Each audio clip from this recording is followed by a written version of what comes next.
Hi, I'm John Green. Welcome to my salon. Wait a second, this is not my salon, Mark. This is a huge collection of Lincoln memorabilia. We are at the Lincoln Collection at the Indiana State Museum. By the way, did you know that Abraham Lincoln hated the nickname Abe? It was his political managers who insisted that the names Abe and Honest Abe made him sound more approachable. This is useful information to know, by the way, because most documents signed Abe Lincoln are fakes. He preferred Abraham Lincoln or A. Lincoln. For instance, that copy of the 13th Amendment, it's signed to Abraham Lincoln. That's real. Anyway, that's the first of many facts about Abraham Lincoln that I'm going to share with you today on April 15th, the 150th anniversary of Lincoln's assassination.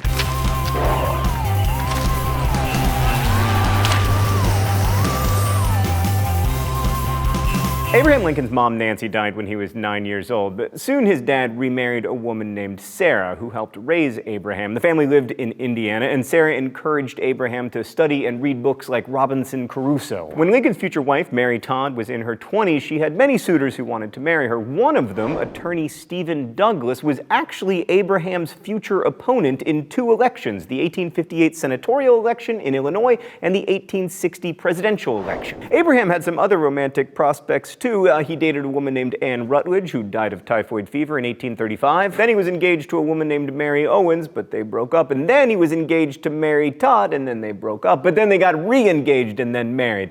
It's very similar to my romantic life, actually. I don't often say that I'm like Abraham Lincoln, but we both have been involved in a lot of breakups. None of mine, fortunately, involved typhoid fever, just me getting dumped. Lincoln was elected to be a captain in the Illinois militia during the Black Hawk War, but he never actually went into any battles. He later recalled, "If some saw any live fighting Indians, it was more than I did, but I had a good many bloody struggles with the mosquitoes, and although I never fainted from the loss of blood, I can truly say that I was often very hungry." Before serving as president, Lincoln spent 5 terms in the Illinois legislature, where he made many political alliances. One was with Democrat John McClernand, who gave Lincoln a walking stick. This is that very walking stick, which Lincoln often carried with him. He didn't really use it for walking, though, because he was quite tall and it was a little too short. In 1858, Lincoln lost the election for U.S. Senator from Illinois to the aforementioned Stephen Douglas after they'd done a grueling series of 7 debates. But Lincoln then published the debates in a book, which became very popular, and in writing, at least, Lincoln's arguments were very compelling, which may have had something to do with the fact that he was elected president 2 years later. That's another thing Lincoln and I have in common. Both published authors. Lots of breakups, both published books. He ran a country. I sponsor a 4th-tier English soccer team. It's essentially the same list of accomplishments. Lincoln's secretaries called him the Tycoon. Their nickname for Mary Todd was not as nice. They called her the Hellcat. Lincoln's presidential predecessor, James Buchanan, didn't take the best care of the White House, so when Mary Todd moved in, she spent tens of thousands of dollars on furnishings for the house, but,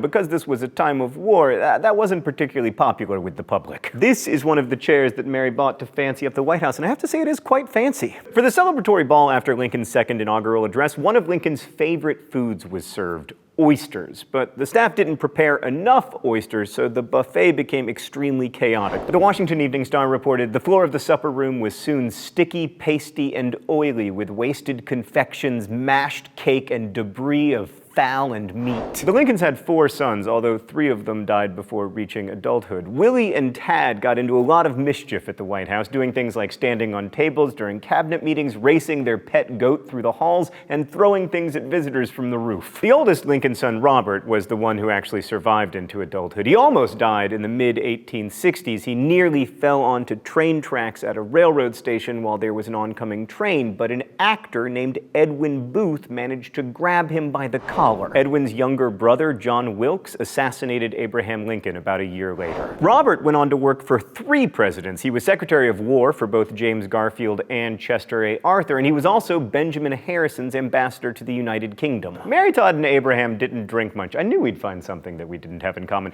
Plus, they lived in the White House during a time that the temperance movement was becoming popular, but they generally did have at least a light liqueur to serve guests. And this is the cordial set they used. I asked the people at the Indiana State Museum if they ever, just like take this out and have a brandy party. Apparently they do not. Lincoln loved telling jokes and anecdotes. Like in 1856, he attended an editor's banquet for journalists where he felt very out of place. To break the tension, he told a joke in which he likened himself to an ugly horseman. In the joke, the horseman meets a woman who says, "Well, for land's sake, you are the homeliest man I ever saw." And the horseman replies, "Yes, madam, but I can't help it."